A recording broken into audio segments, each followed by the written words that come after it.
but so far past anything he'd achieved before. An absolutely stellar 2022, and here he is early in 23 with a chance to annex the world crown to that US Open title he won so dramatically and so spectacularly in Atlantic City Sanchez Ruiz, back in October. Well, Carl, you had to wait about 3 hours to get on the table. You would expect the tension to be building, but you never know from Francisco Sanchez Ruiz, always smiling around the venues. But surely it can't have helped to be waiting that long to get on.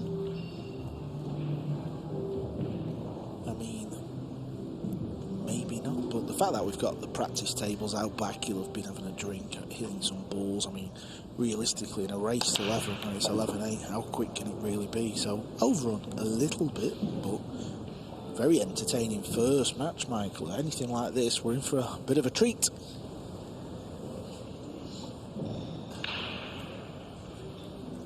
Tall order for Oscar, this. Very accomplished player, very clever player. Plays all the little finicky shots very well, does Dominguez, but as we often say in comms, you feel like he's got to get off to a good start. Ruiz, well, I wasn't too sure he could achieve what he has achieved in the game. He was always very talented, moves a lot on the shot, and he always sometimes used to bottle it a little bit in the big occasion. What he did last season, amazing. I think there have been some good signs towards the end of 2021, particularly in those Euro Tour events, which are nothing like the prestige of this, but a decent indicator of how you're playing. And once he got a couple of wins under his belt in those, seemed to feed into what he did throughout last year. And there's no question he got stronger and stronger as 22 went on, and obviously that World Cup of Pool in the middle of it, winning it with Spain. But by far the individual highlight was the US Open success.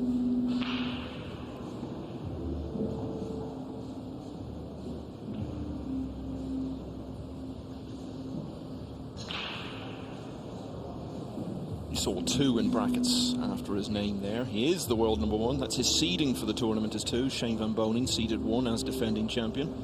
Van Boening, incidentally, will go back to #1 if he wins this title again.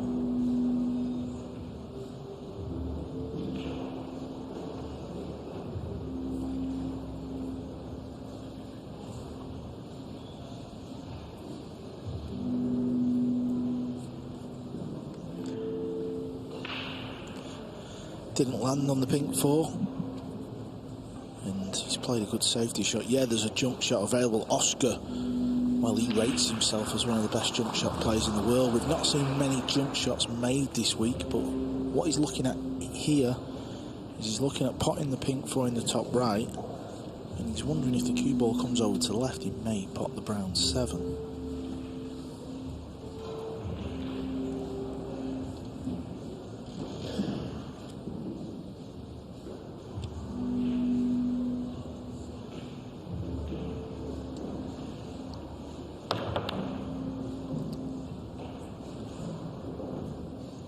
No joy, needs a little love. And the tap on the slate, Michael, tells us a story.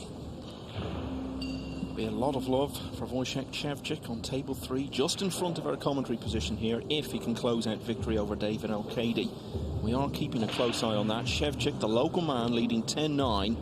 Al-Qaedi is at the table in the next rack. Yeah, we've actually got a phenomenal view of this table. We can't see the feature table from where we're at, but there's a real healthy crowd around this table, isn't there, Michael? The fact that nearly all of them are standing creates a sort of bear pit atmosphere.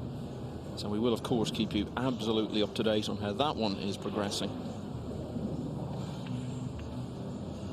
Katie, of course, the great mate and last summer World Cup winning partner of Francisco Sanchez Ruiz.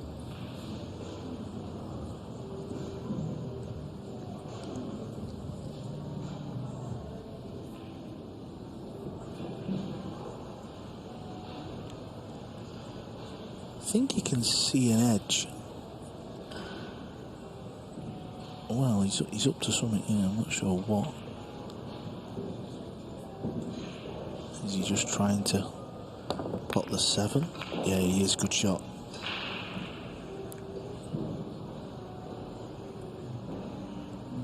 Gonna need another good run here early on in the match. These are never easy when the full length off the rail as well. And if he's gonna stay on the 5, he's got to play it quite slow.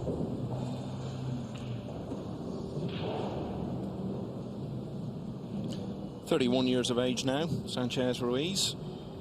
Reached that right at the end of his stellar year of 22. A year which saw him win well over $250,000. Most he'd ever won in a year before that was $36,000.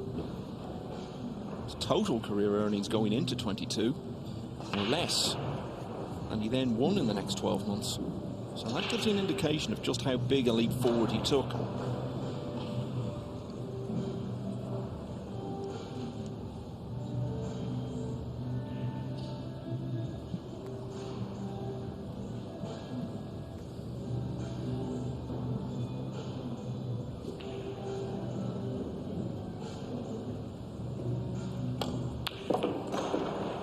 What a shot he's played there. He had to go for it. Many a player would have played it a little slower. He decided to go for it full-blooded off 2 rails. Take another look at this beauty. Maybe that 3-hour wait didn't disturb his preparations at all. Fantastic to pull out a shot like that so early in the match. Yeah, it can kind of set the tone for you as well, because you've knocked it in. You know, they really feel good out the backhand. Yeah, and Dominguez knows he's second favourite in this match. But it always helps to underline that point. FSR certainly did so there.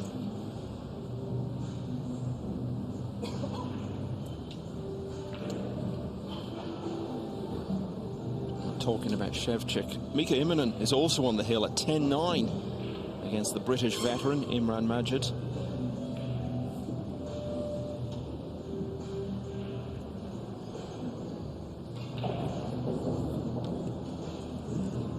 Wojciech Shevchik is 10-9 up. He's been stood at the back of the table. I know this is not the table we're watching, but I'll get to my point in a minute, Michael. He's been stood there for a good 3 minutes, and because there's no shot clock and the pressure situation he's in, he's just been stood there. He probably thinks he's been stood there for 10 seconds. Yeah, Katie took a long time over the previous shot as well. But back here there was one glorious moment from Sanchez Ruiz in this opening rack, and he's seen it out from there. He leads Oscar Dominguez 1-0.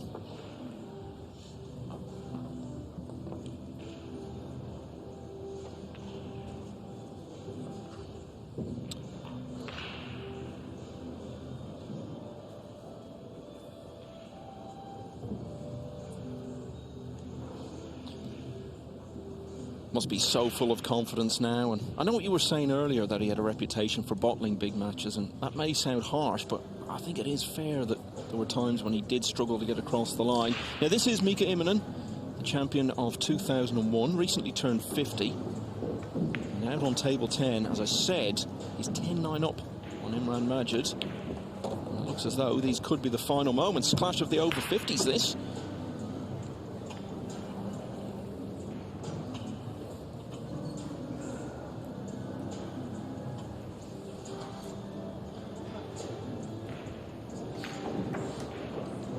We are hearing now, actually, that Majid, we understand, got one back and made it to 10-all. But either way, the bottom line is that Mika Immonen, sinking to his knees there after more than 3 hours at the table, has finally seen off Imran Majid 11-9.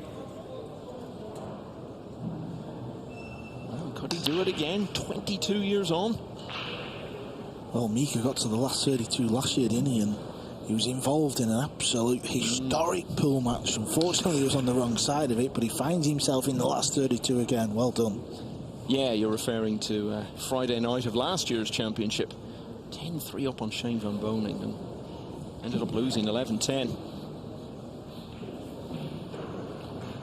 So Immonen is through, and that means there's still one of the 12 o'clock starts going. It's that Shevchik and O'Kady match. Just looking up again, has Shevchik actually played a shot since you said he'd been at the table for 3 minutes? No, so we're approaching probably 6 or 7 minutes now.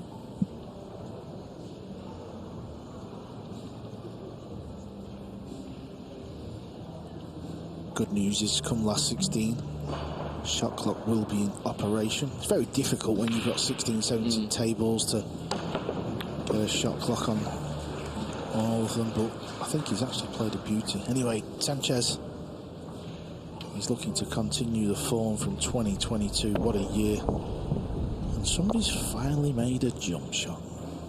Yeah, we were talking about this yesterday, that I think it was you who pointed it out, that we've not seen that many balls potted on jump shots over the first few days, but that was one.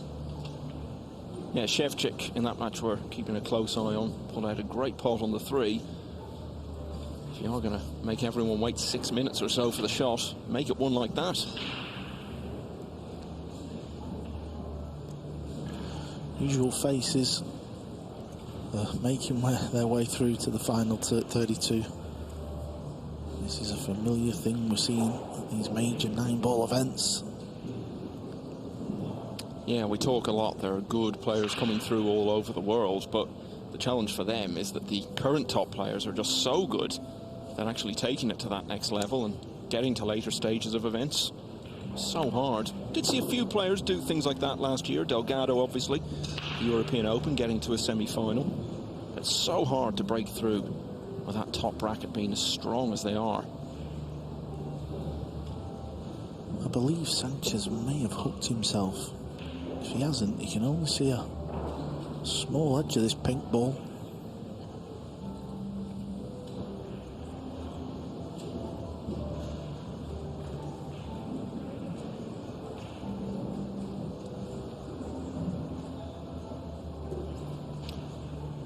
Well, I think it's only right that we divide our attention for the next few moments over on table 3, Wojciech Szewczyk. Very much the local man, and definitely seen as one of the players who could deliver a home title in this World Championship come Sunday evening. Just a few balls away, potentially, from winning this absolute marathon against David Al-Qaedi. Yeah, and it was the shot in the red 3 which unfortunately you didn't see what was give Wojciech this chance. He stood there for 5 or 6 minutes, and then when he finally pulled the trigger, it was a beautiful shot. And just these 3 balls to go. I mean, this is fairly routine, relatively speaking, but in the situation he's in, these must feel like the 3 hardest shots he's faced for a long time.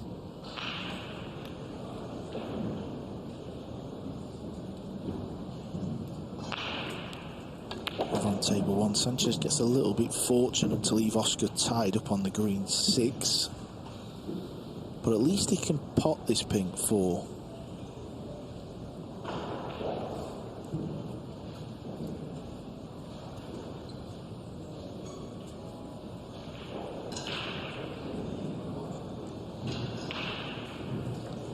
Wojciech is certainly taking his time, isn't he? He's obviously feeling it. He will already know if he pots these 2 balls, it's going to get very loud in here. This match has been a classic. Yes. Well, I'm just glad we've got headphones covering our ears, Carl, because the roof is about to go off this place right in front of us in the next few moments. David Al-Qaedi, semi-finalist 2 years ago, has fallen. Wojciech Szewczyk, the winner. After well over 3 hours of play, he's delighted, and so are the locals. And he'll be back tonight to play Guang Huang in the last 32. And look at him just sitting there, not even leaving the arena yet. Goodness knows he's been out there long enough. But he's entitled to take that moment to enjoy it and reflect on what he's just accomplished. Not just getting through, but beating one of the best players of recent years. Al-Qaedi, a member of the winning Mosconi Cup team for Europe the last 2 years, and of course World Cup winner for Spain last summer.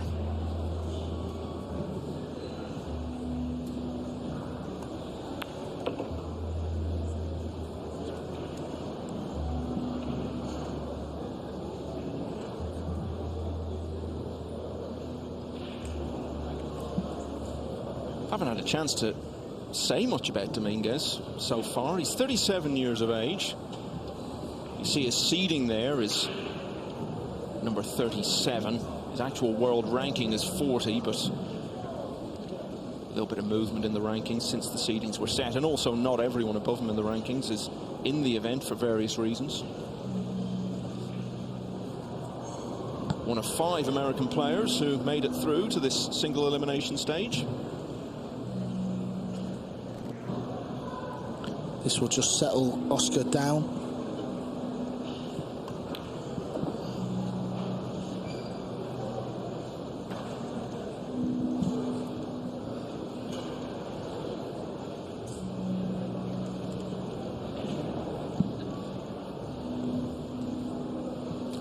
The Mosconi Cup just before Christmas, he was on the US team for the 3rd time.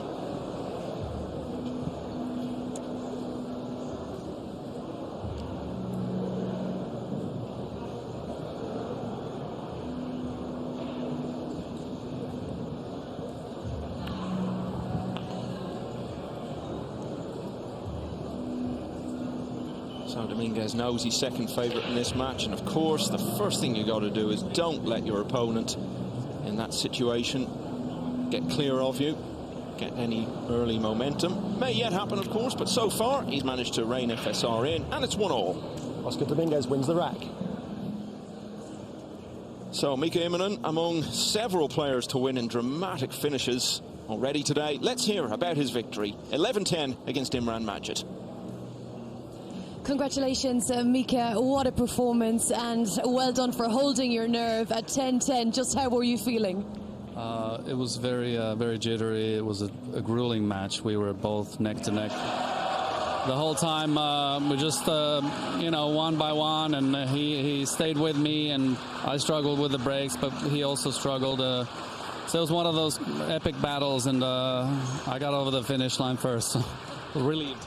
It is more of a relief, isn't it? Because you go over 3 hours and you just could not shake him off. But it's brilliant to be here, to be part of this tournament at this stage, obviously, to the 32 tonight now. So you're going to have to shake off the 3 hours and be back for more. Yeah, no, it's a huge relief. I feel like anything from here is just a bonus, and I'm going to feel pretty light-hearted going to the next match, because I thought so many times I didn't, I thought I lost, and I didn't. But I hung in there, and it's one of those that, you build spirit and you build courage out of those games, and it's going to carry me forward. We know you've got a lot of spirit and courage as a former winner. Good luck tonight, and you're going to be pumped. Thank you. Yeah, absolutely. Cheers. He's always pumped, isn't he? And he'll be playing Mohamed Soufi for a place in the last 16. Well, this could hardly have gone worse for Dominguez. The scratch, and look at the way he's left them.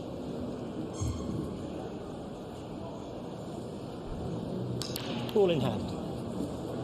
Yeah, just draws the cue ball off the side rail. Sometimes you're going to see that because of the way this new break shot needs to be played.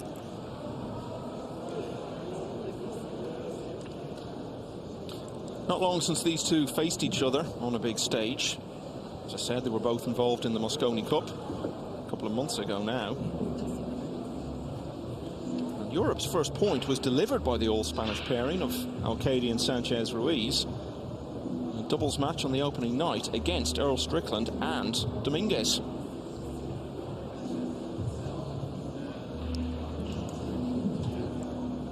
This is a pretty good table layout. You can see all the balls are in open play. They've all got a pocket to go in. The only way this could maybe go wrong is from 3 to 4, 4 to 5. I'm not saying it's difficult, but just trying to pick the bones out of it. Give us something to look at, Michael.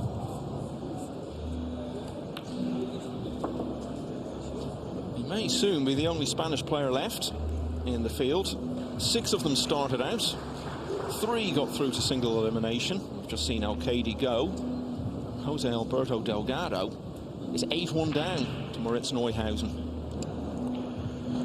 Yeah, Moritz Neuhausen, a young German, practices with Joshua Filler, tipped to do great things in the sport of 9-ball. What a future he has got.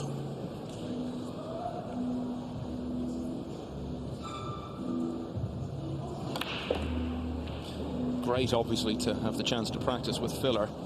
I'm guessing you probably spend a lot of time sitting down when you do that. He's just gone 9-1.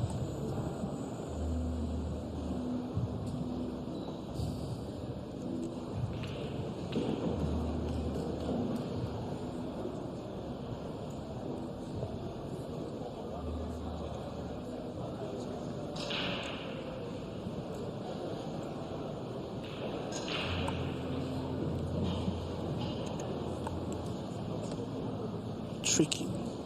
This is a tricky shot coming up.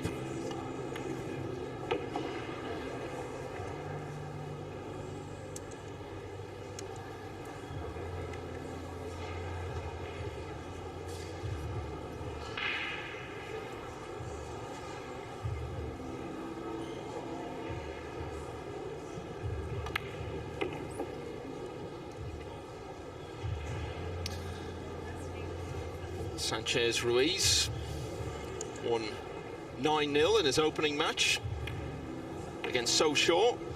Very different though in winners qualification against Woo Kun Lin. Went pretty close at 9-7.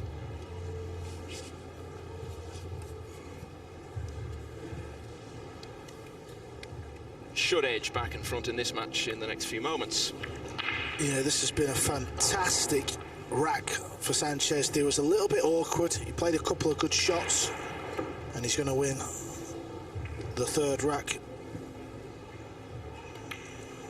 Francisco Sanchez Ruiz wins the rack. And so FSR duly delivers and leads 2-1.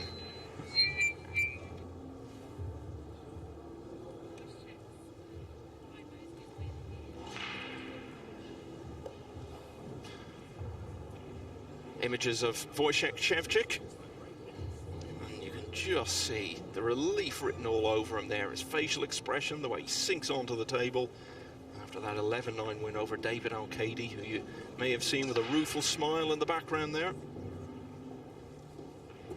A match that was.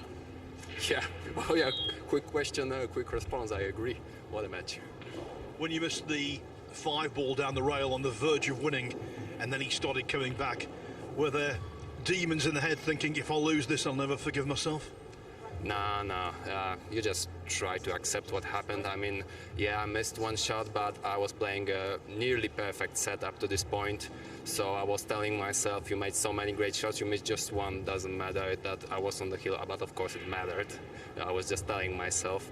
And yeah, I know David, he's such a fierce competitor. He is probably one of my top picks when it comes to comebacks in matches. So I also knew that.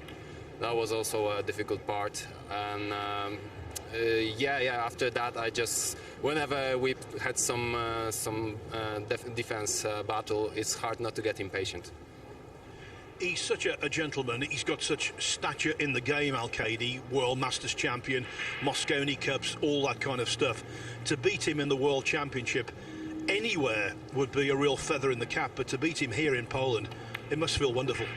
Most definitely, as you said, David is a true gentleman, one of my favorite players in Tour, and I was super nervous. It was a lot of emotion, but I'm gonna remember this match as one of my favorite, definitely. And one thing I'll remember, the cheer that went up when that winning 9-ball went in. Yeah, you know, because it was all super easy after I made that super difficult shot on the free. Later on, the last couple balls, the last 3 balls were super easy, but then you always tend to have that tricky position on the last spot. When I just couldn't just draw the ball or play a normal shot, I just had to play a feeling shot, a stand shot on the 8. So you never know how your arm is going to behave, but I played that to perfection, and I knew right then after the 8, so the scream just went out of my chest itself. But the crowd after the 9, obviously, the atmosphere was electric. It was a great moment. Let's hope you have some more before the championship ends. Hopefully, one more match today, and I'm gonna try my best. I hope if I keep on going like this against David, I have a good chance in the next round. Well done so far. Thank you very much. Well, if that's the roar he gets for winning a match in the last 64, imagine what it would be like if he became champion of the world on Sunday evening.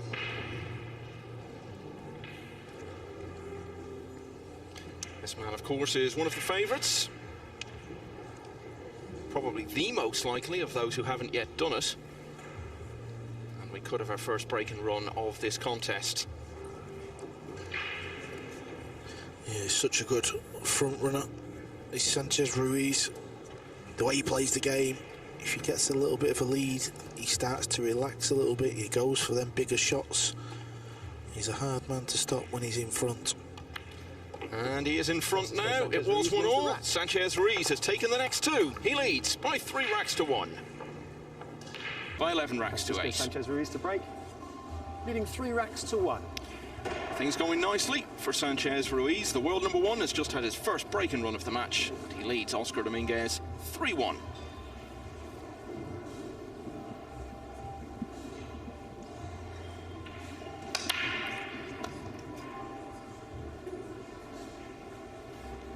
This looks to be okay. The red 3 and the 9-ball are tied up, but I believe he can pop that.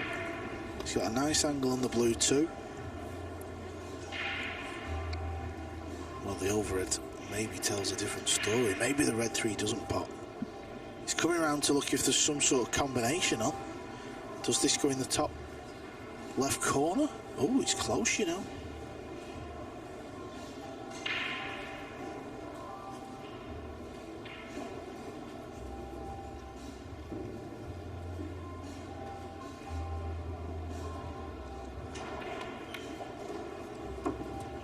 Well, he may kick this off the back rail.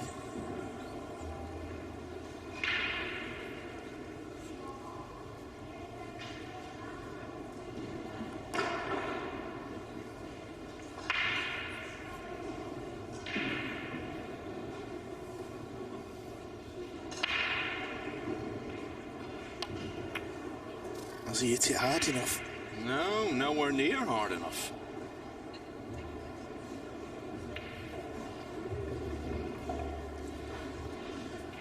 Well, the shot wasn't the best, but the camera work was beautiful.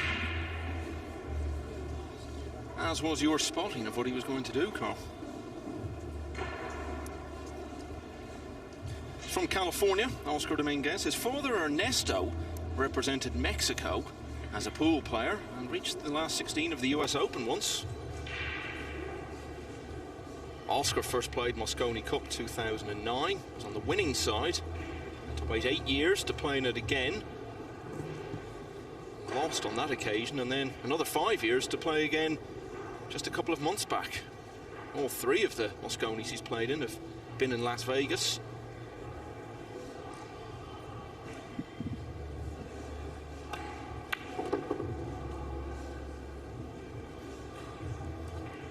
Cue ball's gone a bit too far to the left, so he's got a little kind of choppy shot now.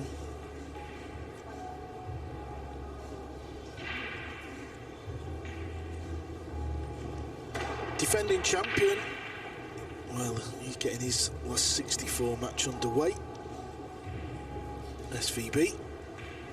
Yeah, up against Janioski, who pushed him quite hard at the European Open last year.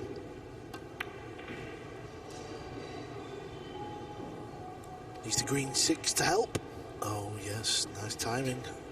It has helped, but if you're going to beat the world number 1, you can't be missing balls like that.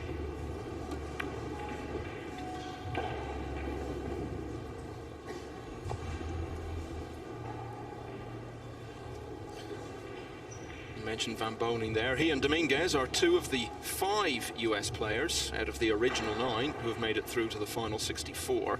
Tyler Steyer is gone in unusual circumstances, as you may have seen earlier, against the former champion Albin Ocean. Hunter Lombardo 7-2 down against Chang Yun Lin. Shane Wolford's going well, leading Ko Ping Chung 8-5 at the moment.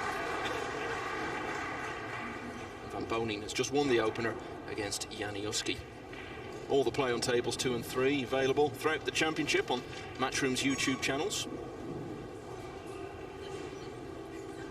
Well, he's going airborne. There's not much room to play with here. If he pots this, he could scratch in the left bottom corner. Cue ball may even hit the brown 7.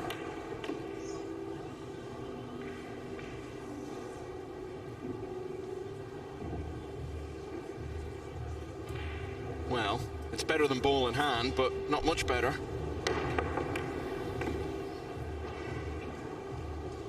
Yeah, there you can see from the bird's eye view that jaw has got him hooked. And he can only go off the right-hand side rail. How do you get to it? This is, well...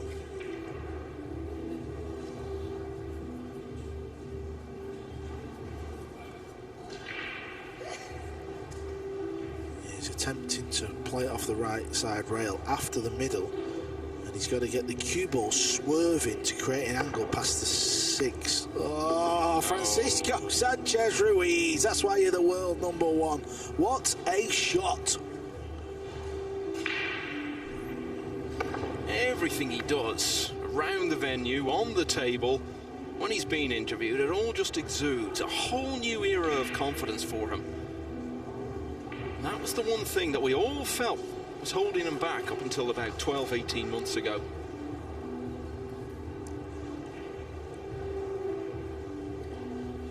Yeah, I'll tell you what I've noticed today, Michael, as we, you know, it's still early days, but the big name players, they're just ticking along nicely. They're winning the matches. We've not really had a massive name go out just yet, have we?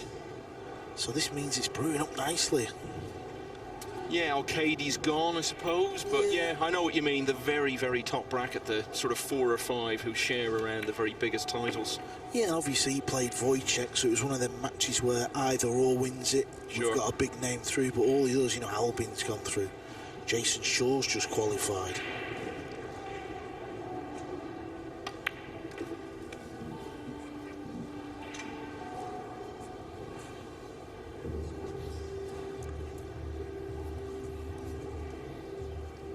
Yeah, Jason Shaw, an 11-7 winner over Bezar Spahiu of Albania. Fine rack there from Francisco Sanchez Ruiz. Had to come through 1 or 2 battles, but he did. And he now leads 4-1. And let's hear from him.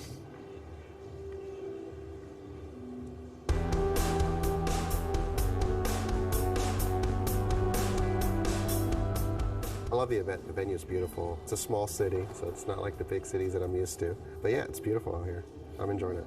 We're good friends for a long time. You know, the good thing is I told him this morning, we both can't lose. I really don't change my mindset. If anything, it's kind of cool to test yourself against a great player. Obviously, my standards have gone a little bit down because I haven't been playing as much because of businesses and family and all that stuff. For me, my goal was top 16. That's my goal for this event. I felt like it was a legitimate goal for me to accomplish. But now that I'm playing, I feel pretty comfortable at the table. I feel like I'm a threat to beat anybody. Yeah, at the moment, he's 4-1 down to Francisco Sanchez Ruiz, but he won a lot of matches in events like this last year. 5. Got to the last 32 of the European Open and gave Joshua Filler a really good contest. Francisco Sanchez Ruiz beaten 10-7. Also got to that stage of the US Open. That was the week he clinched his Mosconi Cup place. It's okay, right? Yes, carry on, yes. Was beaten by Si Chia Chen. Leading 4 racks to 1. Francisco just asking if he could break, obviously when we come back from an interview or a break. You have to just hold play for a second. Possesses a very good break, does Fran. Yeah, and he's made the one again.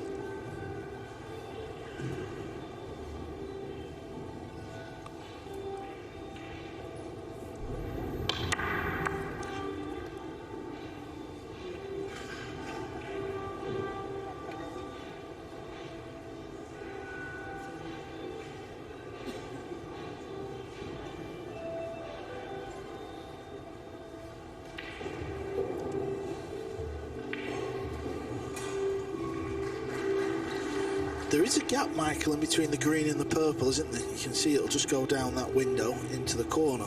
So that is good news.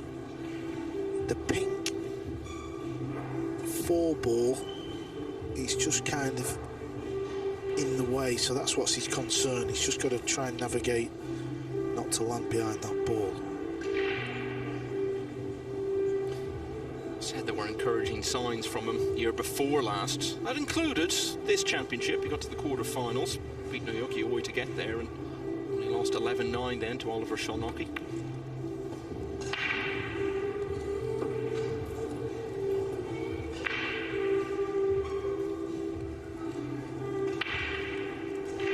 Yeah, it's fair to say that was a little wide, but we've seen a few falling. pocket's a 4 1/4 inch. Should be 4 inches to be fair, so something's gone on there.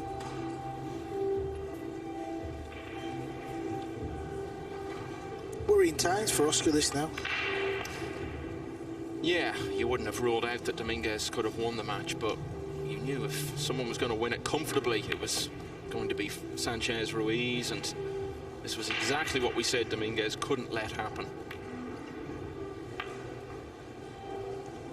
Sanchez Ruiz about to go 4 racks clear here, and really, certainly by comparison to the previous match on this table, it hasn't taken him very long to get almost halfway to victory.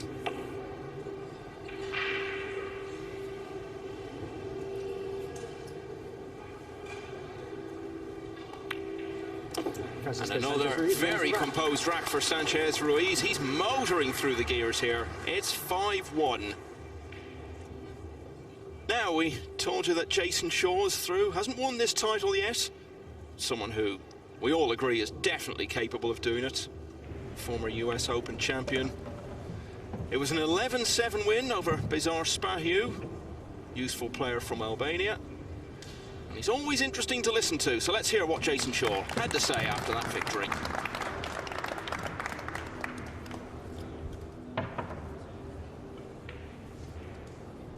Jason, it looked like a walk in the park, and then it got a little sticky. Yeah, I was cruising 5-0, and then I broke pretty well, but I broke well the full match. Got kicked in off, and then 5-2.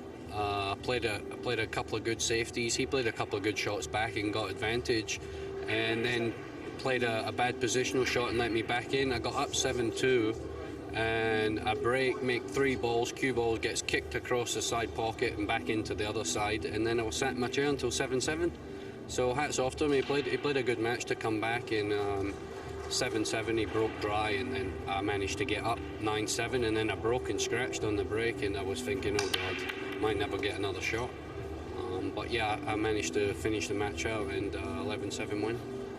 We spoke here on the first night, and you were dog-tired, weren't you, after winning that hill against Francesco Candela. You said you were going to go back, and hopefully you were going to feel better as the week went on. How is the jet lag? Yeah, I'm feeling a little bit better. Yesterday I was really tired. I went to bed around like 11:30, and I didn't sleep till like 3. So still a little bit there, but I managed to get about 8 hours last night. So I feel better.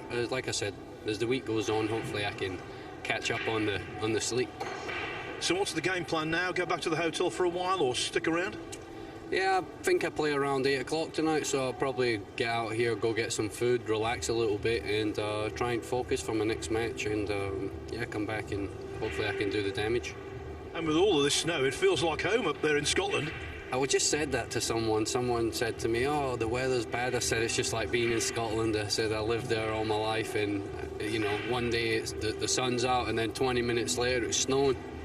So, yeah, it feels a little bit like Scotland, but after being in the States for so long, I'm not used to this weather now. Well, we're used to Jason Shaw winning, and I'm glad you did. Well done. Thanks, Phil. 2 British stalwarts of the game who spend a lot of time in America.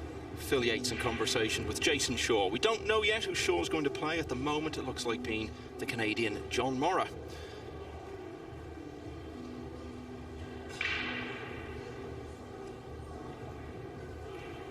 Push out called.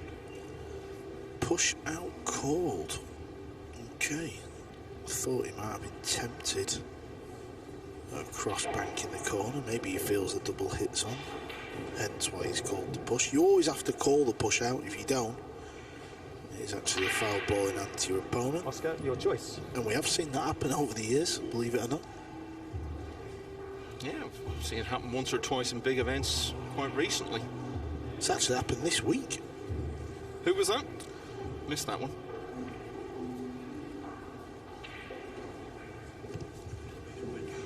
Yeah, it was the Vietnamese player, Nguyen, I think you pronounce his name. Yeah. I think he was playing Billy Thorpe, if my memory serves me right. Oscar's having a go at this bank shot. Close. Don't blame him for taking that one on. Whoever wins this match, incidentally, will play the winner of another match which is also in the relatively early stages, but a bit closer. Torsten Homan, the champion of 10 years ago and of 20 years ago. He's 3-2 up on Khalid Al-Ghamdi, a young player from Saudi Arabia who's been making such a big noise over the last year or so.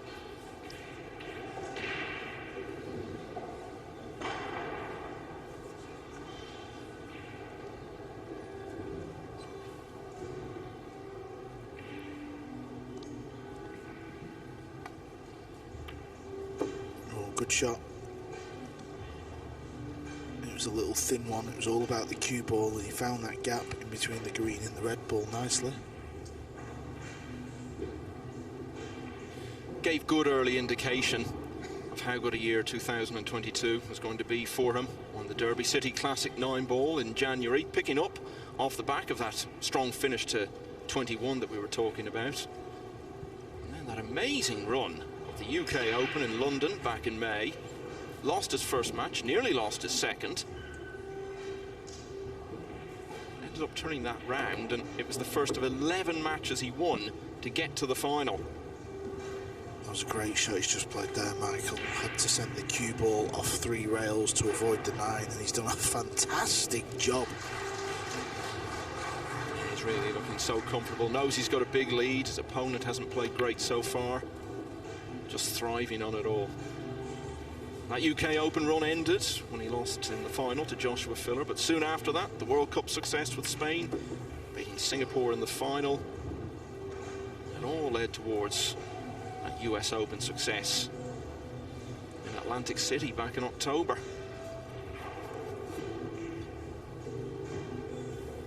That was an incredible week for him, because he also became #1 in the rankings and clinched his place in the Mosconi Cup team for the first time ever.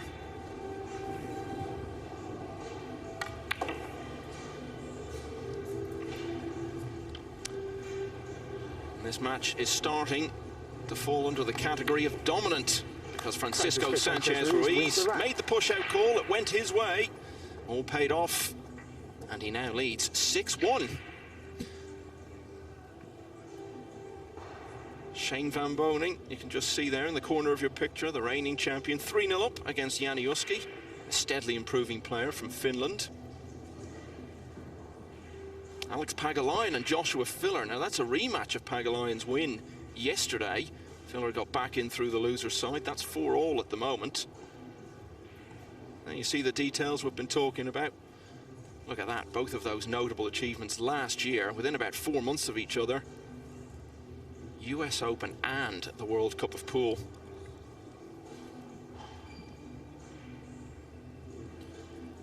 Spain have had a strong team a number of times, but they'd only been past the quarter-finals once before, prior to that success last summer.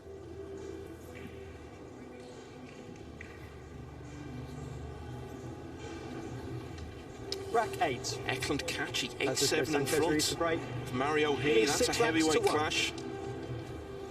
Shane Wolford, American, we're expecting a big year from. 2 racks away from progressing, 9-6 up on Ko Ping Chung.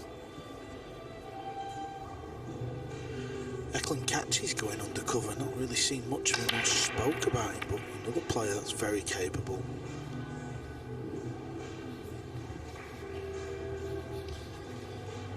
If he can get through to this 2, which I think he can, this could be another rack to be completed in short order.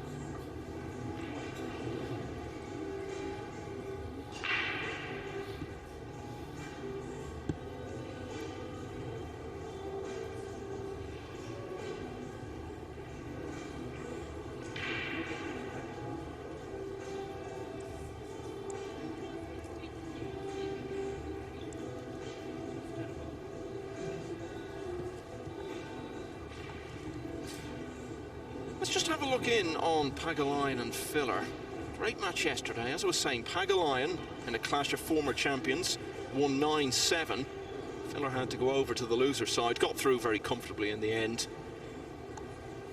This is on table 2. It's 4-all at the moment. Filler with a chance here to go in front. Yeah, and Pagulayan didn't just beat Filler Filler yesterday. He beat him in the Derby City Classic Nineball last week. So, yeah, this might be the last 64 of the World Nineball Championships, but Filler's got Pagulayan in his head a little bit. Yeah, he had a strange day all round, really. He played very well at times, but missed some really surprising balls in both of the matches he played yesterday, Filler, including the win over Daniel Corriere. As we keep an eye on that, Sanchez Ruiz has just very quickly made it 7-1. Filler's been at this shot for a little while. Where's the cue ball going to finish? Oh, it's not ideal. Yeah, the pot was there. I don't know if he was playing for the 8 in the side or just taking a bit of a gamble on the 2 top pockets. But you can see here now, he's playing it into a blind pocket up into the top right. This is tricky.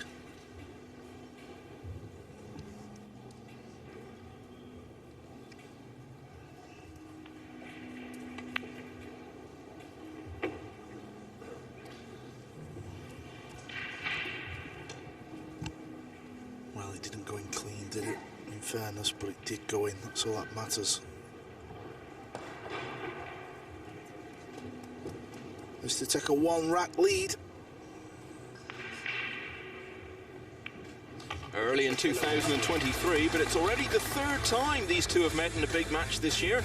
Pagulayan's won both of the previous 2, but Filler, champion of 2018, leads this one at 5-4. I think we're at the stage where it's reasonable to make this point now, Carl, in the match. If you're going to win this World Championship from here on in, you're playing in every session. It's all race to 11 and then moving up to 13 towards the end. So surely, the more comfortable your wins can be, if you can get the match done in an hour or so, that's got to help you in the bigger picture. Yeah, I don't disagree, especially when you've got 2 matches in one day. I suppose if you've got 1, it doesn't really matter. And that's the thing. You come through this, you've got another race to 11 in a few hours' time. Yeah, so the quicker Sanchez can kind of put this match to bed, it means he can get himself off, get some dinner and just chill out for a little bit. Shane Van Bonen, of course, on his way to the title last year.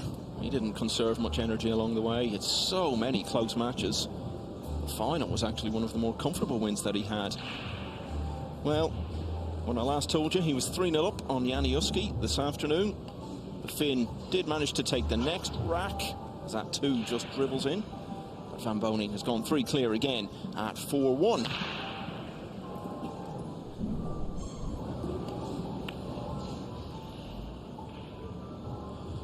Yeah, if the table was a week or 2 old, that would probably stay over the pocket. It's just the fact that everything's brand new and shiny. It doesn't grip the same. Another past winner of the title, Niels Fayen, is on the hill, 10-6 against Aydin Pikniak of Bosnia and Herzegovina. Eklund Kachi now 8-7 in front of Mario He. Chang Young-Lin, quarter-finalist last year, 8-4 up against American Hunter Lombardo. And that clash of the generations we were talking about for the right to play the winner of this match, 2-time champion Torsten Homan, now leading 5-3 over Khalid Al-Ghamdi. This is going to go wrong. He was trying to get the cue ball down into the bottom left just to play the combo. Is he going to get in the jump cue? He has. Got to be careful here. It's not easy to keep the cue ball on the table. This could end up on the carpet.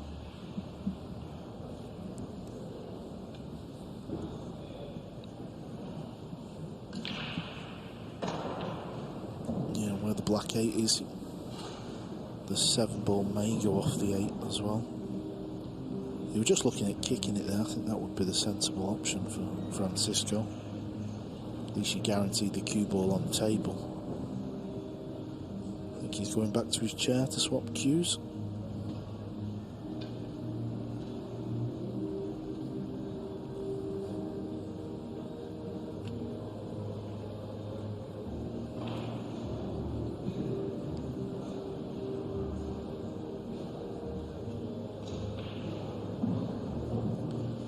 I can only think he's thinking, if if I go off the back rail, don't hit the pink four exactly where I need, there's probably a bigger gap in between both balls than we can see. But he's big favourite to pot the 7.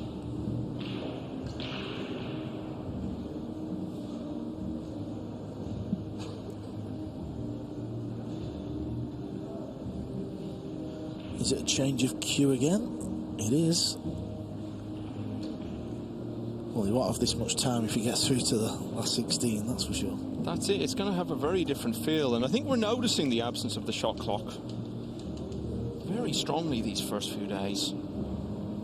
We're certainly seeing players taking huge amounts of time on shots. Oh, look at this. So it's gone in, but the cue ball has disappeared onto the floor. And after losing 6 racks in a row, Dominguez couldn't really ask for a better chance to snap that sequence. Amazing. You just always felt like the cue ball was going to go on the carpet.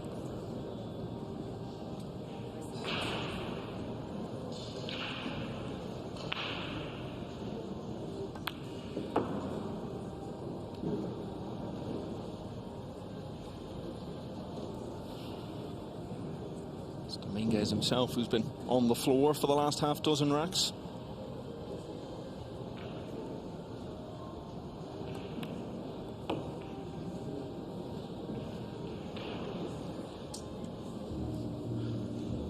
Even by getting this far, he has at least matched last year's World Championship performance. Edged out Tobias Bongers in a hill-hill finish in losers qualifying. And then lost in a hill-hill finish, going down 11-10 to Naoyuki Oi at this stage 10 months ago in Milton Keynes.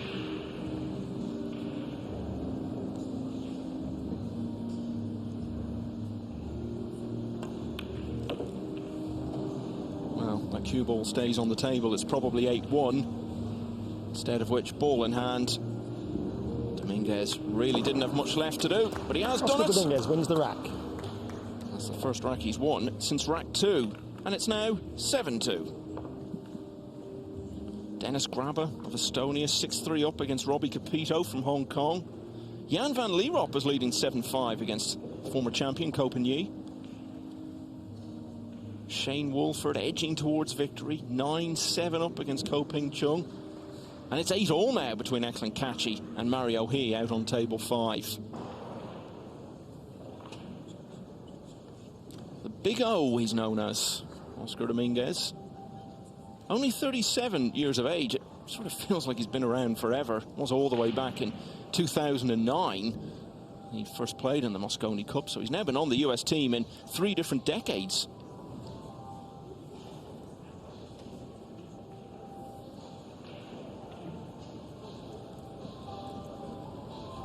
Not allowed to inspect the rack. Okay. He's coming down to have a look at the rack there and was being reminded he's not actually allowed to do that. It's my apologies. It's okay. I'm just trying to visualize where my cue ball's going to go. I'm not even paying attention to the rack, to be honest. I think he's half talking to himself and half talking to the ref there. Why is that, Carl, not being allowed to come down and inspect the rack? Well, there's a couple of reasons. A, time wasting. We've seen enough of that the first 2 or 3 days. And then pretty much when you rack with the triangle, certain gaps do things to the rack. And, you know, all these players know what these little gaps do. It's not really going to matter in this instance. 7 racks to 2. Because we're using a template. And I don't think he was checking the rack. Yeah, he said something about just trying to visualise where the cue ball's going to end up. Let's see where they all end up. 7-2 down. Good break, though. Very good break. But he's not going to be blessed with a shot here, is he? And if he's going to have a chance of winning this match, the pool gods have got to change and help him out a little bit.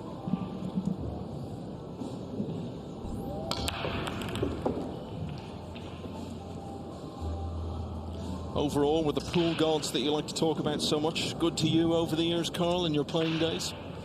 I think when I was playing, probably not, but now I'm not playing, I look back, probably there was actually a few times. I think every pool player feels like they're a little bit unlucky, but you know, if you're playing enough pool tournaments over the years, you know, you can't keep blaming things on luck. You're going to have your chance to win events. Shane Van Bonen is 3 balls away from a 6-1 lead over Janiuski. Defending champion has looked so good so far here in Poland. If he goes through, he'll play Lucius Yap. Tough draw for both of them at that stage of the championship.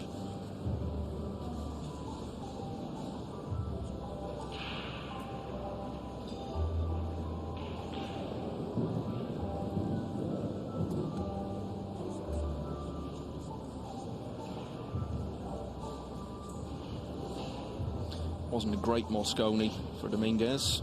The USA did win the opening team match, but all 3 of the matches Dominguez was involved in after that. He lost 2 doubles and 1 singles.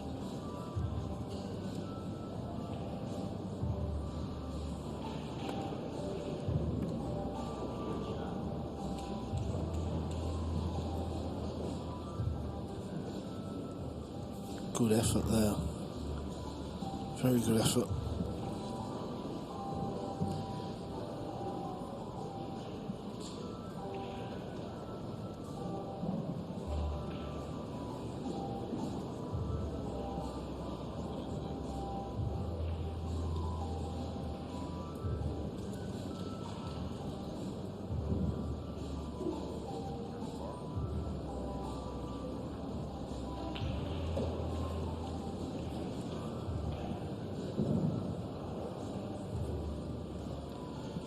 Wonder if Fran's going to play a similar shot.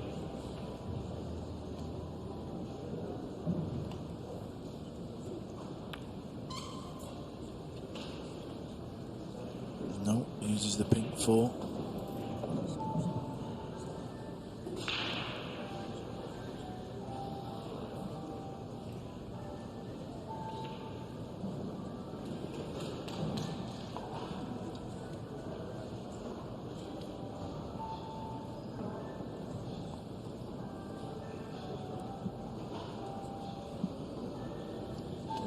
Beat Stephen Holm of Canada in his opening match, then lost to Ali Nasser Al Abeidi of Qatar. Sent him to losers qualifying, where he beat João Grillo of Portugal yesterday, 9 racks to 6.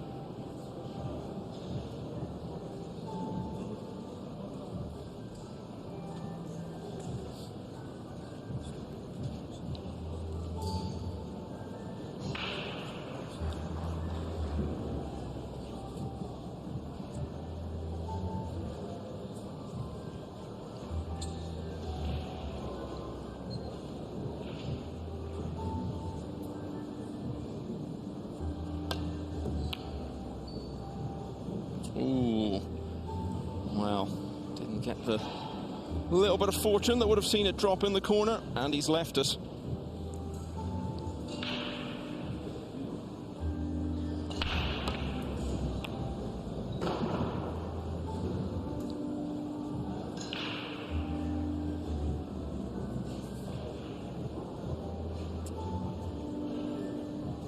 He's cutting quite a downcast figure at this stage, Dominguez. Particularly after having a disappointing Mosconi from both a personal and team point of view. He would have loved to come out here today and at the very least put up a good fight against one of the very best in the business. He's missed a few. He's not really had the luck at times when it could have helped him turn things around a little. Although there's still some way to go in the match. Must be finding it increasingly difficult to imagine turning this one round. Yeah, he was trying to land straight on the red.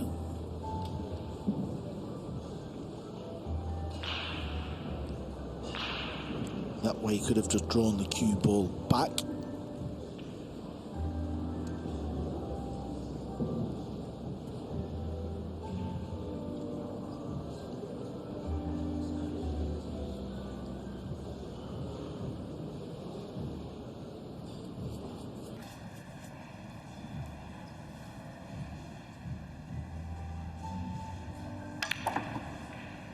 He's done well here. Look at this for a shot. He's drawn it through the 9-ball. He's pulling out some good shots in this match. The world #1.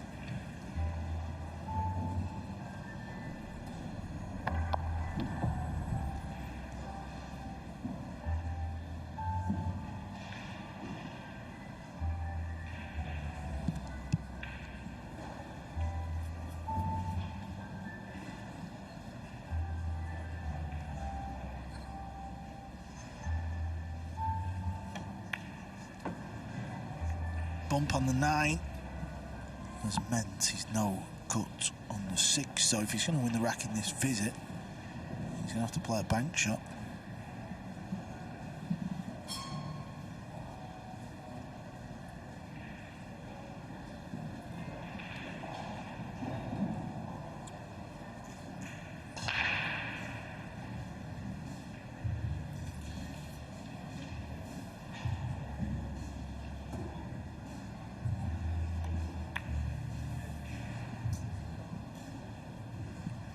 Yep, don't blame him for locking him up behind the 7.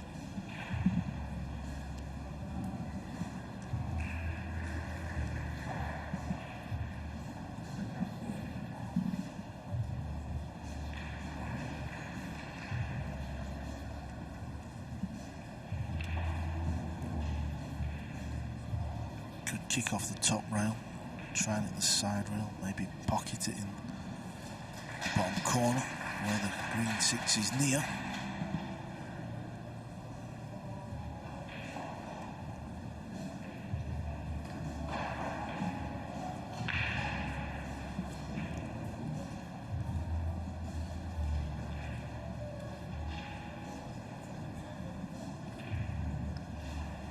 Just keeping an eye on the other matches. Shane Van Boning leading Janiuski 6-1 now.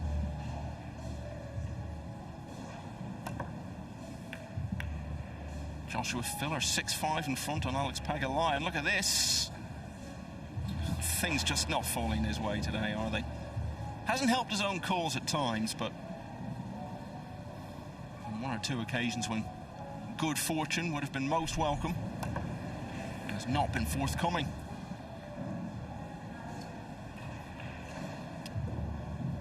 And as FSR returns to the table, I can tell you it's 8-all between Sanjin Pelovanovic and Petri Makinen. Niels Fine still on the hill. It's 10-8 now against Aydin Pikniak.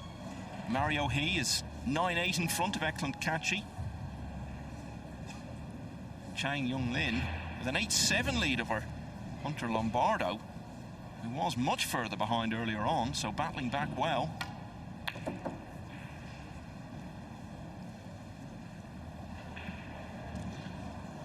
Yeah, that's fine from Fran.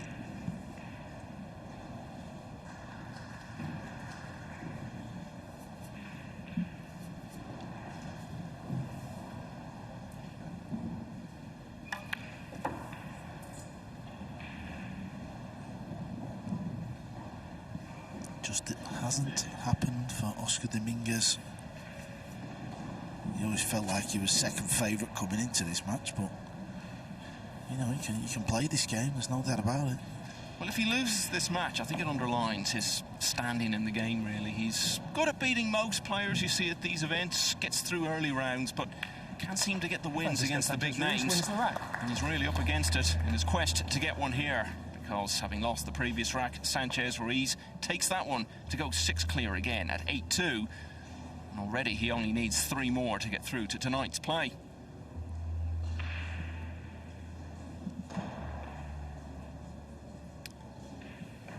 So we are moving towards the end of this last 64 session, but still a lot of issues to be resolved.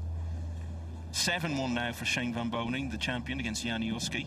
That's on table 3. Remember, all the table 2 and 3 action is available throughout the championship on the Matchroom YouTube channels. Winner of that will play Aloysius Yap, who earlier today on the main table had an 11-8 win over Chris Melling, which took 3 hours to complete. Other big stories today: Wojciech Szewczyk winning another epic, knocking out David O'Cady, the local man prevailing 11-9. We saw Tyler Steyer concede the match when there was still some pools to be played, when he was 10-5 down in the early stages of the next rack. He shook hands and walked off against the 2-time champion, Alban Ocean. 8 racks to 2.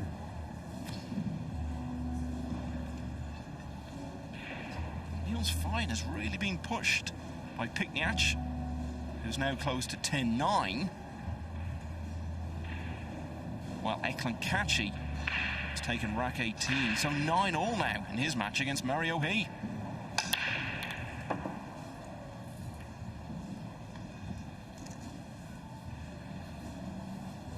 Jason Shaw, Victor Zielinski Both big name winners today. And remember, all of the winners in this session will be back to play in the last 32 this evening.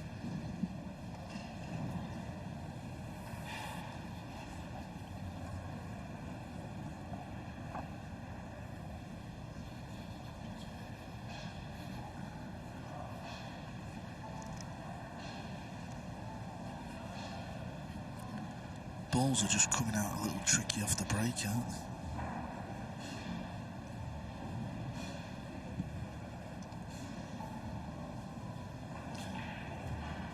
Yeah, push out call. Another story worth mentioning today is Alex Kazakis, semi-finalist last year, beaten 11-2 by Wu Kun Lin. Oscar, your choice.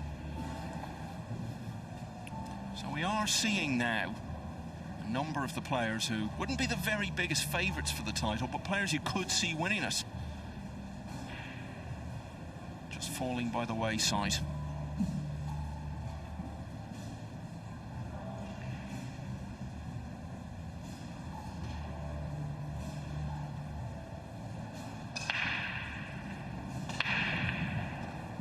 Ko Ping Chung has closed to 9-8 behind against the American Shane Control Wolford. pass. It's the sort of win that, if he could get it, would do Wolford so much good. He was being talked about a lot last year as a potential Mosconi Cup player. Didn't quite make it. Getting to a stage now, after being talked about in those terms for a couple of years, he's bound to start feeling he's got to make that step up.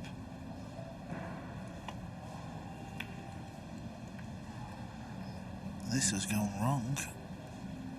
Cue balls at both balls, left Oscar straight in.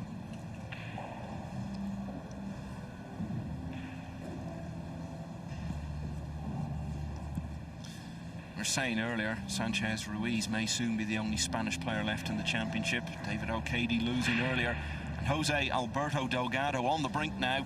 His opponent, Moritz Neuhausen, on the hill at 10-6.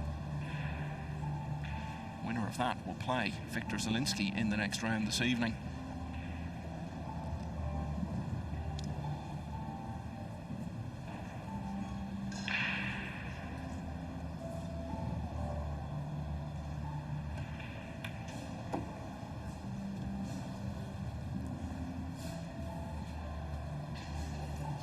As you said, Carl, Dominguez can clearly play the game, made the Mosconi Cup team last year. What do you think is the biggest stumbling block for him in terms of trying to move up to that next level and be the sort of player who can get to the later stages of these events?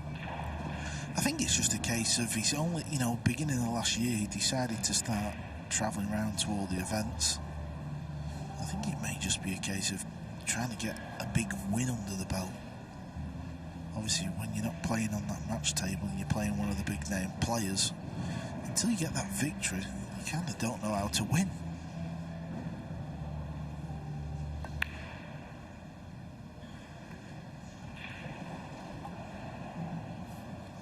Yeah, he's got the hook, but he's just disappointed where he's left the 2-ball because he knows that's a big target for Francisco now to hit.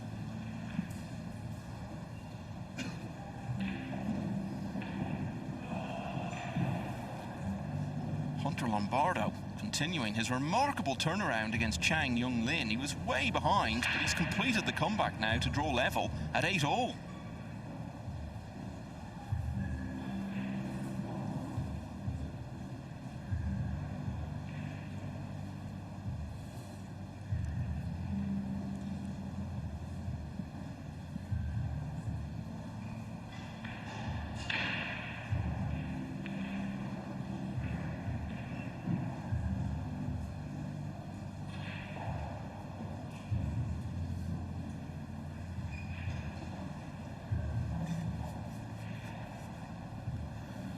You just got to watch the scratch here. Sometimes you can find that little gap.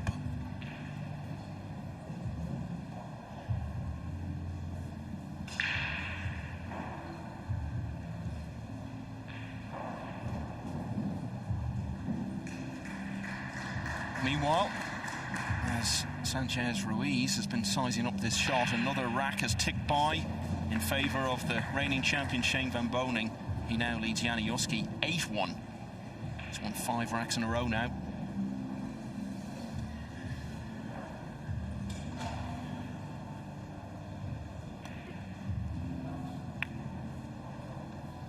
Oh, you called it, Carl. Ball in hand.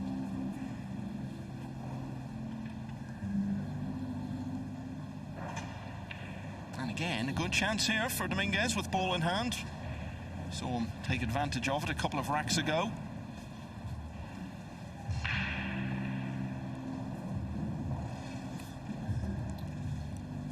Yeah, the safety shot paid off this time.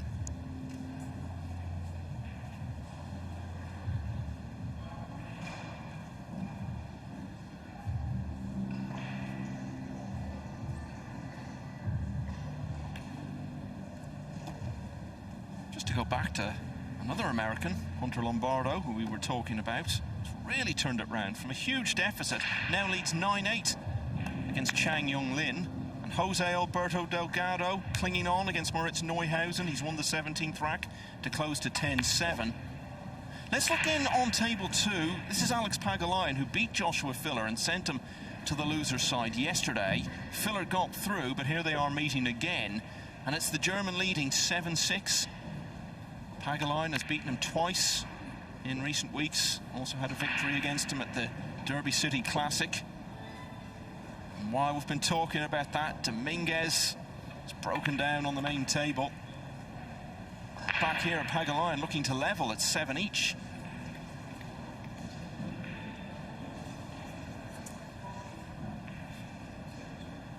Yeah, that's a big mistake from Oscar Dominguez, and obviously 8-2 down. If there was going to be some sort of miracle comeback, he felt like he had to win this rack. Sanchez overruns position, so it's not over just yet.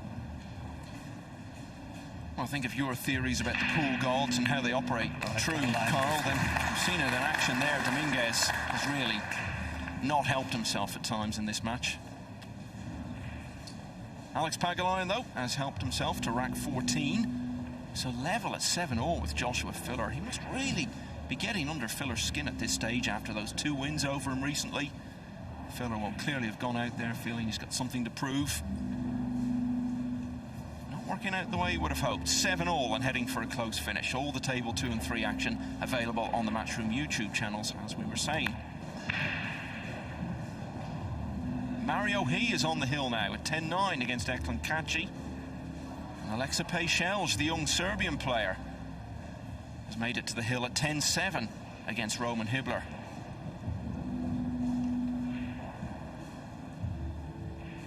Pejcelj, who we saw get to the quarterfinals of the UK Open last year.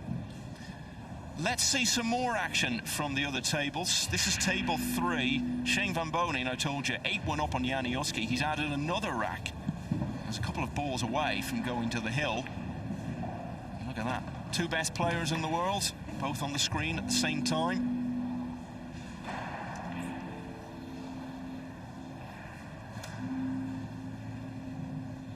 Janiuski pushed Van Bonen so hard at the European Open last year. He was only beaten 9-7 in the end, but a totally different story today. Really, it's a contest perhaps between these two as to who's going to get the most comfortable win of the round. Woo Kun Lin, of course, was an 11-2 winner over Kazakis earlier. Remarkable result, that.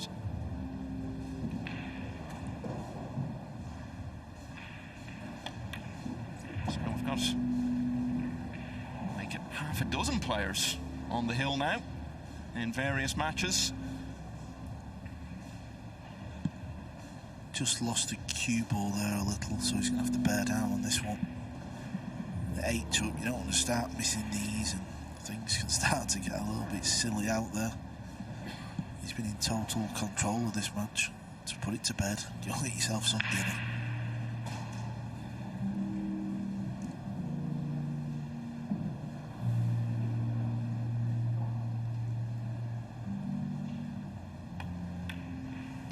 Once again, Dominguez had his chance, didn't take it. Sanchez Ruiz wins the rack. Sanchez Ruiz now 7 clear at 9-2. Looks increasingly likely, although far from certain, that if he gets through, his opponent will be Torsten Homan. He's now 7-5 in front against Khalid Al-Ghamdi.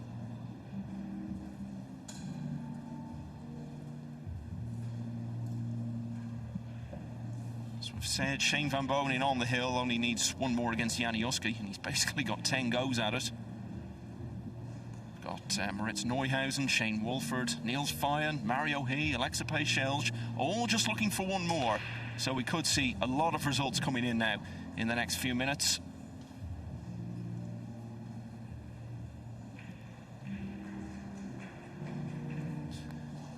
What a difference the last 12 months or so have made for Sanchez Ruiz.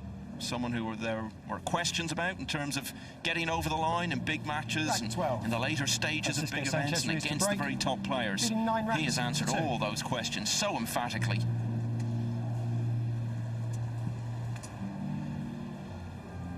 You can never take for granted that that confidence is going to persist for years to come. He'll know this might be the best chance he ever has to win this championship. Some way to go, yes, but not that far to go, perhaps, in this particular match. Yeah, the balls are just coming out messy. Break after break after break. Look at the 2 ball.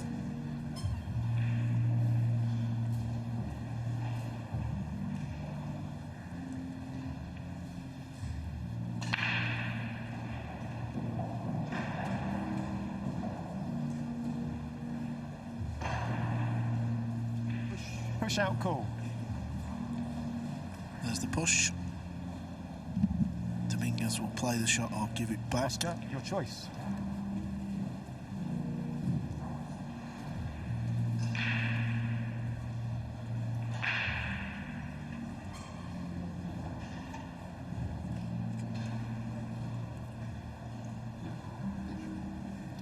Control passed.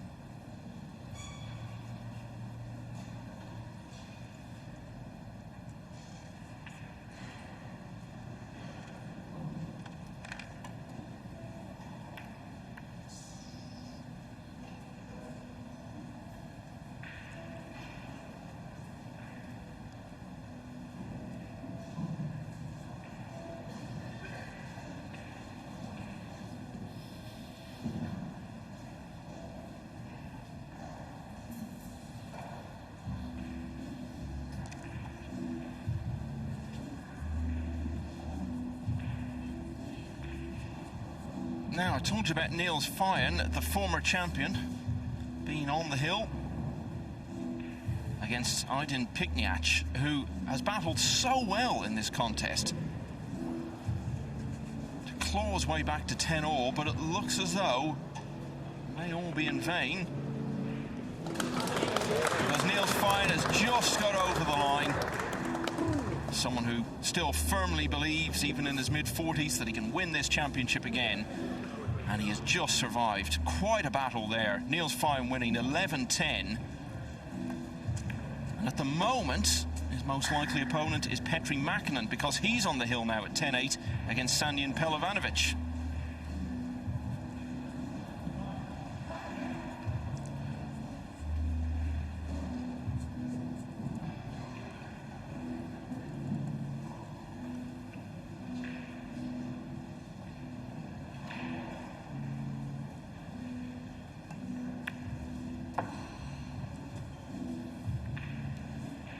That's okay, you can pot this and go around the back of the 8-2 rails.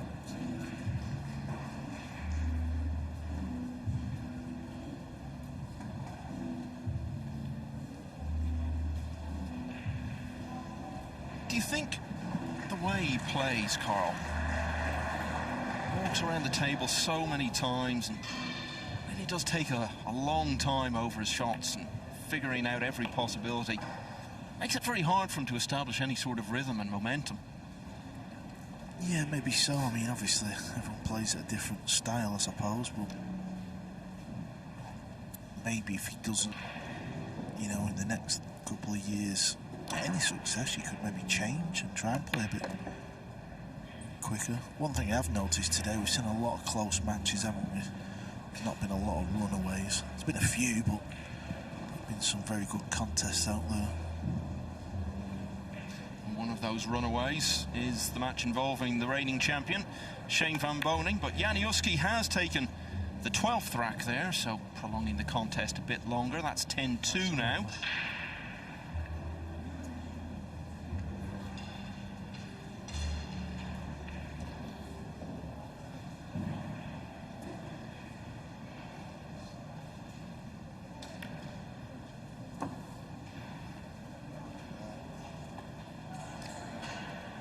Joshua Filler has just won the 15th rack against Alex Pagulayan. A rematch from yesterday. So Filler now 8-7 in front. Over on table 2. All available along with table 3 on the Matchroom YouTube channels. Got himself into a bit of bother there, Dominguez.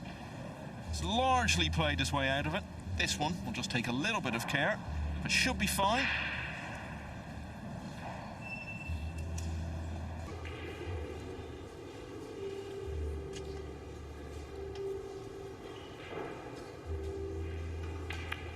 All 7-1 down, but he split the racks evenly with Sanchez Ruiz since then. Wins the rack. However, still looks to be going very much the way of the Spaniard. The world number 1 leads 9-3. Day 3 in Kielce at the World Pool Championship. And Francisco Sanchez Ruiz, the world number 1, is still very much in control here. Not quite powering towards the finish line, but still very comfortable. 9-3 up against Oscar Dominguez, member of the US Mosconi Cup team, which was beaten by Europe, a side including FSR, just a couple of months ago in Las Vegas. Rack 13. Oscar Dominguez to break. Trading 9 racks to 3. News of another Hill finish. Ko Ping Chung, semi-finalist in the US Open just a few months back. His level at 10-all with Shane Woolford.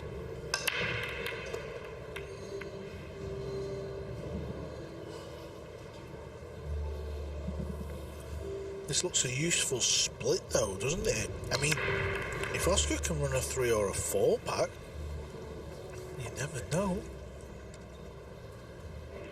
Well, we saw in the US Open semi-final when FSR had that big lead over Carlo Biado. A big lead a couple of times, really. He was 7-2 in front. Later, he led 10-6. And when Biado came charging back at him, you could really see how Sanchez Ruiz was struggling with the pressure he was being put under. Eventually got over the line, 11-10.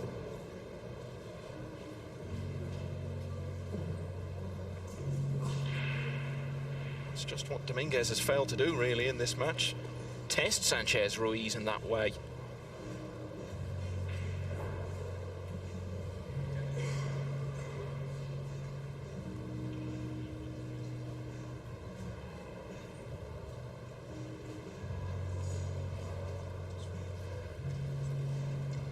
Joshua Filler has a bit of breathing space now against Alex Pagulayan. He's leading 9-7.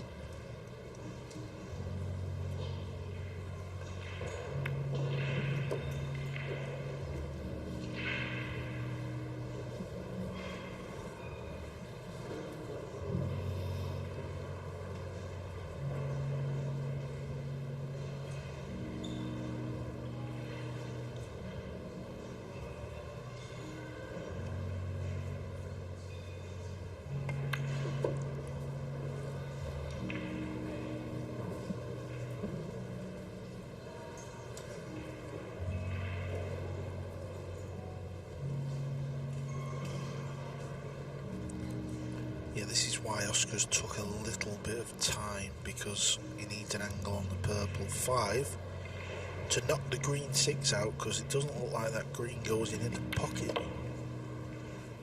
That's okay. Latest news from table 10 is that Torsten Homan is 7-6 in front of Khalid Gamdi. And the reason we're paying close attention to that is that the winner of that will play whoever comes through this one this evening in the last 32.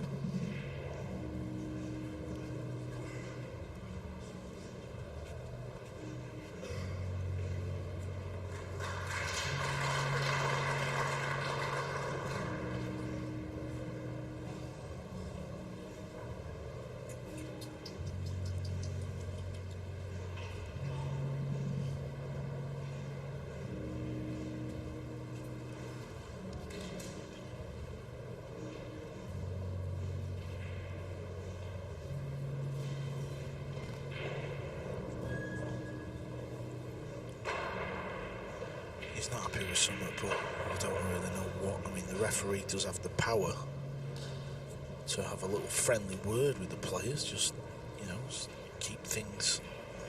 There's only one shot you can play here. You can't do anything else but pop the ball and stun into the bottom side of the 9. That's it. Yeah, I couldn't agree more. But the problem is, you see, how do you define it? And someone could be playing at a particular pace and get a warning, and you could have someone over on another table playing even more slowly and not getting the warning. So it's a big call for a referee to do that to someone in the middle of a big match.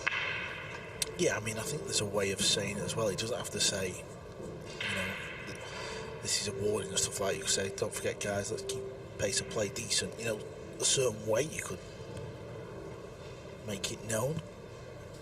Well, definitely not the way it was done in a big snooker match, big team event final. It was going out on television just over 20 years ago. Good pal of mine, Fergal O'Brien, was at the table, and the referee said to him to hurry up because the TV coverage was going to be ending. I don't think he's ever quite got over that.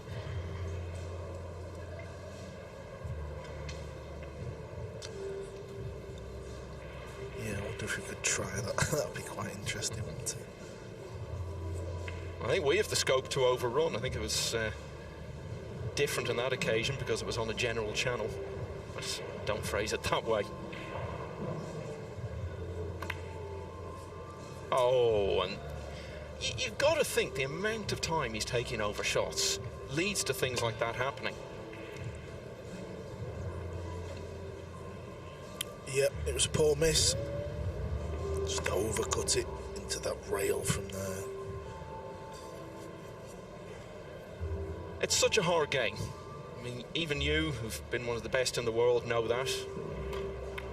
Why make it harder for yourself? And I just feel Dominguez is doing that by building up routine shots in his head.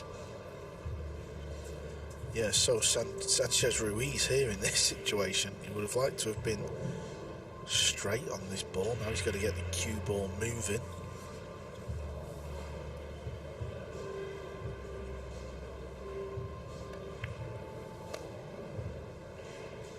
Alex Pagulayan has pulled one back, now trailing 9-8 against Joshua Filler. What a test that's going to be for Filler if that goes down to a really, really close finish. Having lost to Pagulayan just yesterday for the second time in a matter of days, really.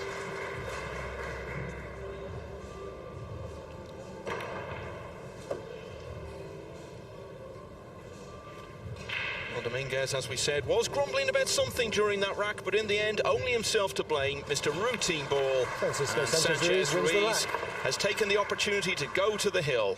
It's 10-3. Shane Van Boning has moved off the hill. He's completed victory over Janiuski by 11 racks to 2.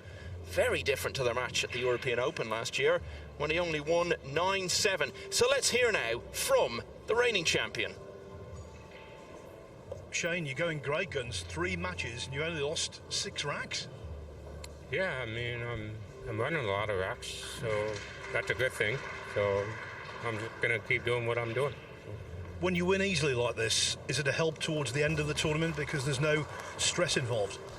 Well, I mean, it's just a winner break format, so it's just kind of my thing, you know. So you just got to put a lot of packages together and just, you know, play my own game. How does it feel now you're embedded in the tournament as the defending champion? Responsibility, but also a great honour, I suppose. Who's that? As defending champion, is it a responsibility, more pressure, or you taking it as a great honour? Not really pressure. I mean, I'm just happy to win the World Championship last year, so just no pressure. You know, I'm just here to have fun and just play the game. And now a tough opponent in Aloysius Schaap, who defeated you at the US Open a couple of years ago, and he had a good win over Chris Melling from behind earlier today. Yeah, he beat me the last time, so I just got to have a little game plan and, you know, just play my game and go from there. Keep on trucking. Well done, Shane. I love his attitude, Carl. He's just come off from a really good performance and he's been asked about it. His whole air is sort of, well, what's the big deal? This is what I'm here to do. This is just the way I play pool, and just keeps it nice and simple in his own head. Eklund Kachi is someone who's fancied to win one of these tournaments one day, but he isn't going to be winning this one because Mario He has just completed victory over him. by 11 racks to 9.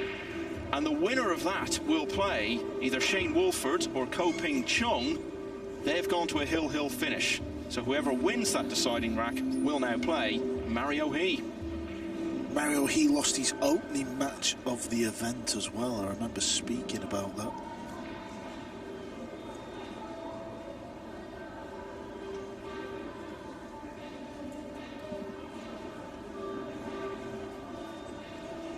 This looks like it's a decent chance for the match.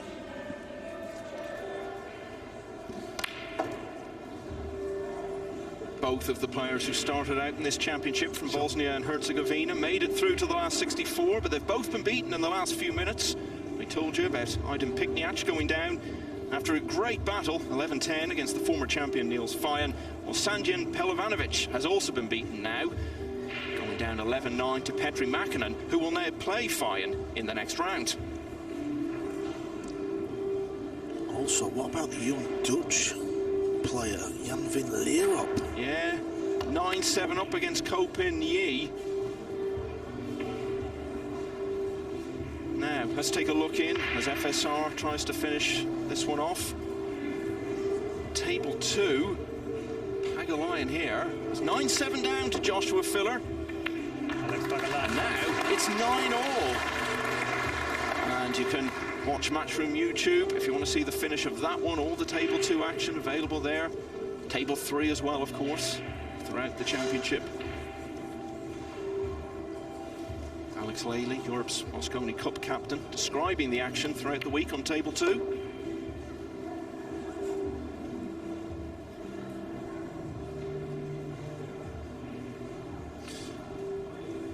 Well, these may be the final moments of the match, Carl. Hasn't been Sanchez Ruiz at his very best, but I think the point is he hasn't needed to be anywhere near top form. No, I think he's pulled off some pretty decent shots. He got off to the better start, didn't he, as well? But if anything, it's just felt a little slow. But the main thing, he's booked his place into the last 32 with just these remaining 3 balls. Ko Ping Chung, semi-finalist at the US Open recently, has come through 11-10 against Shane Wolford. And will now face Mario He. So it's another big event going by for Wolford, without that big, deep run that he's looking for. Yeah, and he had a decent lead in that match, didn't he, coming to the end? So was leading most of the way.